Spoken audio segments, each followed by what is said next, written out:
Excellencies, distinguished colleagues, and friends.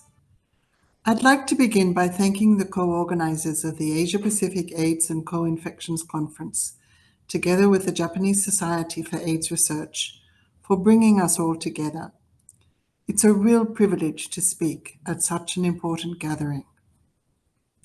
I'd also like to acknowledge our distinguished speakers and all participants, including the Government of Japan, whose long-standing leadership in the global HIV response and commitment to universal health coverage continues to inspire and drive progress around the world.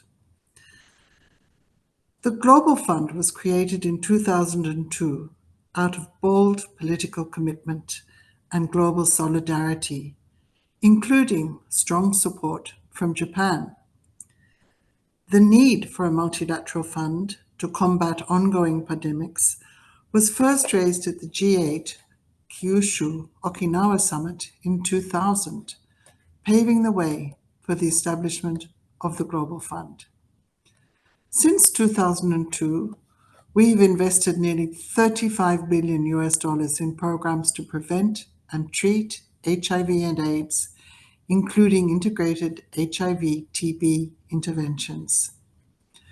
With the generous support of partners like Japan and private sector companies like Takeda from Japan, we've seen new HIV infections fall by 61% and AIDS-related deaths decline by 73% in the over 100 countries where we invest. Today, 25 million people are receiving life-saving HIV treatment in countries supported by the Global Fund, and 65 million lives have been saved through the Global Fund partnership. This progress is the result of a collective global effort. Thanks to scientific innovation and tireless advocacy, we've seen transformative developments in HIV treatment with significant contributions from Japanese research and industry. These advances have saved millions of lives.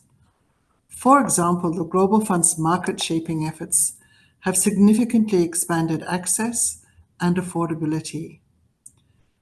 When we began our mission in the early 2000s, the cost of first-line antiretroviral medicines was around $10,000 per patient per year.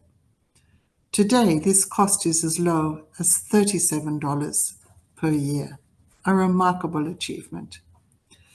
We now have powerful new tools in our arsenal with game-changing potential, including long-acting pre-exposure prophylaxis, injectable long-acting PrEP. If we scale up access to these tools, particularly in countries and communities most at risk, we can dramatically reduce new HIV infections. Accelerating the fight against HIV will save lives and also money. Preventing a single HIV infection in a 20-year-old can eliminate the need for up to 50 years of lifelong antiretroviral treatment, significantly reducing long-term healthcare costs. The progress we've made would not have been possible without the unwavering commitment of civil society and communities living with and affected by HIV and AIDS, including key and vulnerable populations.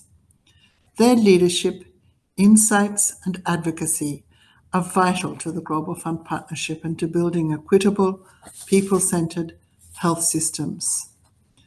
Thanks to the courage, innovation, and dedication of our global partners, we are now within reach of Sustainable Development Goal 3, ending HIV as a public health threat by 2030. This is a defining moment. Ending a pandemic that has claimed over 42 million lives would be one of the greatest public health achievements in human history. But we're not there yet, and progress is in jeopardy. Conflict, climate change, economic instability, and the erosion of human rights and gender equality are widening inequities and placing the most vulnerable at even greater risk. The sudden decrease in available financing is already causing untold damage, putting millions of lives at risk.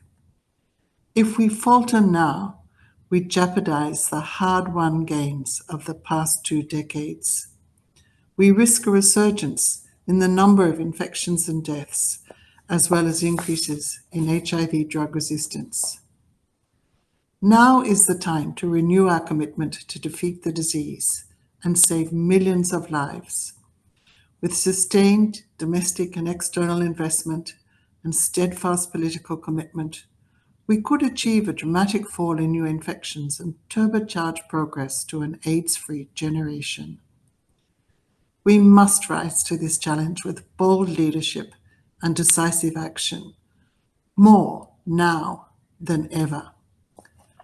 I hope this conference will foster vital dialogue, share the latest scientific insights, and strengthen our collective resolve to end HIV and AIDS. Together, let's give it everything to save millions more lives, strengthen health systems, and ensure that no one is left behind. By supporting the Global Fund's 8th replenishment this year, we can build a healthier, safer, more stable, and more prosperous world for all. Thank you.